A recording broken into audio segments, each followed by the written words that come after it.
What? You don't know how to play backgammon? I'll make it clear and simple. This is how to play backgammon step by step. Backgammon is a two-player board game. The goal is to be the first player to move your checkers around the board and then off. The backgammon set includes a board and 30 checkers in 2 colors. Players can share a pair of dice if necessary, but usually each player will have their own pair of dice. A nice backgammon set may also include 2 rolling cups, and there's also this thing that looks like a die. This is called a doubling cube. It is used for raising stakes in match play. You could put that aside, we won't need it today, because we're learning how to play a single game just for fun. Oh, and I want to shout out a big thanks to Queen Cell for providing this backgammon set. If you like the look of it, check out my description for more details, but any backgammon set will do. Hey. All right, first let's set it up. Take a look at the board. The board has 24 long triangles called points. The points usually alternate in color, but the color of the points does not affect gameplay. The board is divided into 4 quadrants. The players move their checkers along the points in opposite directions. In our example game, white is moving counterclockwise. The player going counterclockwise starts at their top right corner, and their pieces move along the points like this. Their lower right area is referred to as their home board, and they're trying to move all their pieces into their home board.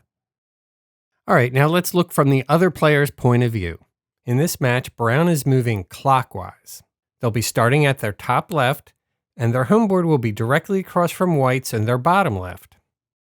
You can number the points to keep track.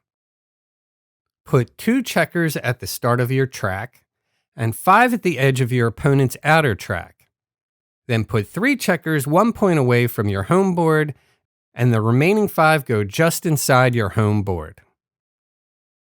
The other player does the same, 2 at their start, and the rest in a mirror image. So our board is all set up. I'll timestamp it below so you could come back and refer to it. And before I move on, let me address something that can be confusing for new players. I just want to acknowledge that sets come in different colors. And for simplicity, some instructions will tell you that colors determine direction.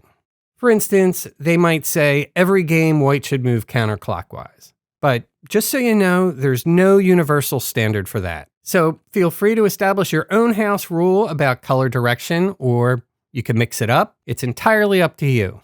Hey, wait, what are you doing there? Stop that. Now let's start playing.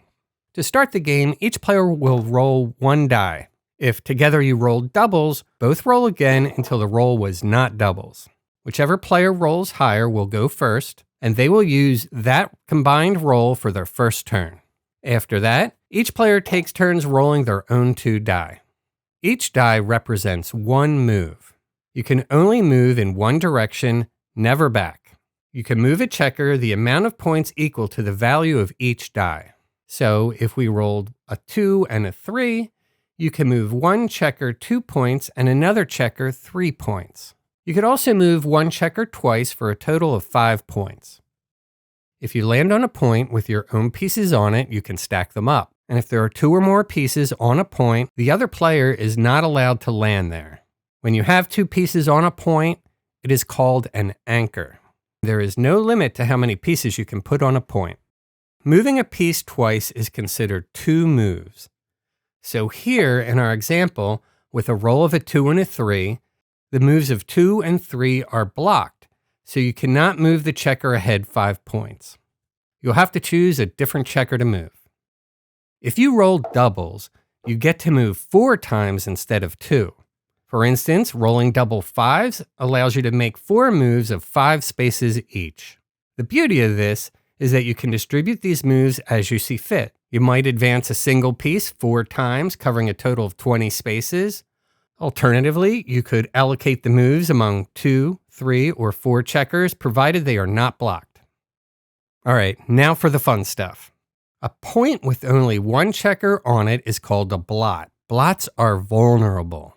If you land on an opponent's blot, you are said to have hit that piece. Move it to the bar in the center of the board. You could then continue with the rest of your moves. At the beginning of your turn, if any of your checkers are on the bar, you are required to re-enter all those checkers onto the board before proceeding with any other moves. To re-enter a checker, roll the dice on your turn as normal, and you can move a checker to an open point starting back at the beginning of your track on the 24 point. So here we rolled a 2 and a 3. The points are blocked, so we can't re-enter the checker and must forfeit our turn. Say instead we rolled a 2 and a 4. We could re-enter with the 4, then we can use the 2 for any legal move we like. If you have more than one checker on the bar and can only re-enter one, do so. But you can't make any additional moves until you re-enter the other checker. Are you still with me? Yep, see, you came to the right place. Give me that thumbs up and subscribe for more. All right, that's mostly it about moving, but there's also a few specific things that might come up. You can't skip your turn. You must use both numbers of a roll if possible.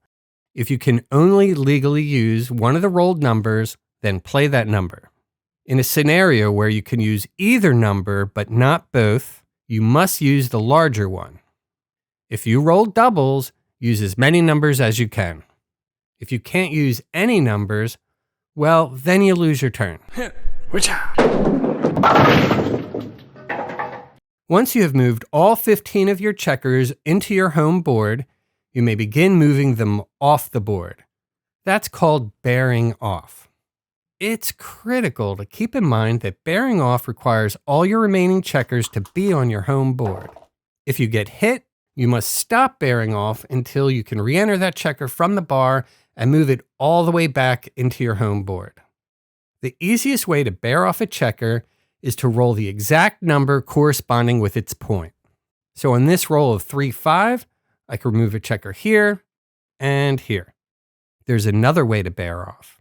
If you don't have a checker on the number you rolled, and you also don't have a checker on a point higher than the number, then you can bear off a checker on the next highest point. So here in this example, we have a few checkers left on the 1, 2, and 3 points. We rolled a 2-5. We can use the 2 and bear that off. And since we don't have a checker on the 5 or the 6, then we are allowed to bear off on the next highest checker, which here is on the 3. While you're bearing off, all the other movement rules apply. You could be hit, or you could be blocked by an opponent's anchor, and you still have to use both rolled numbers if possible. And at this point, it's often a race to see who could bear off all their checkers first. And if you're the first person to bear off all your checkers, congratulations! You've won at Backgammon. Thank you for watching. If you have any questions or requests, drop them in the comments below. I'll do my best to answer.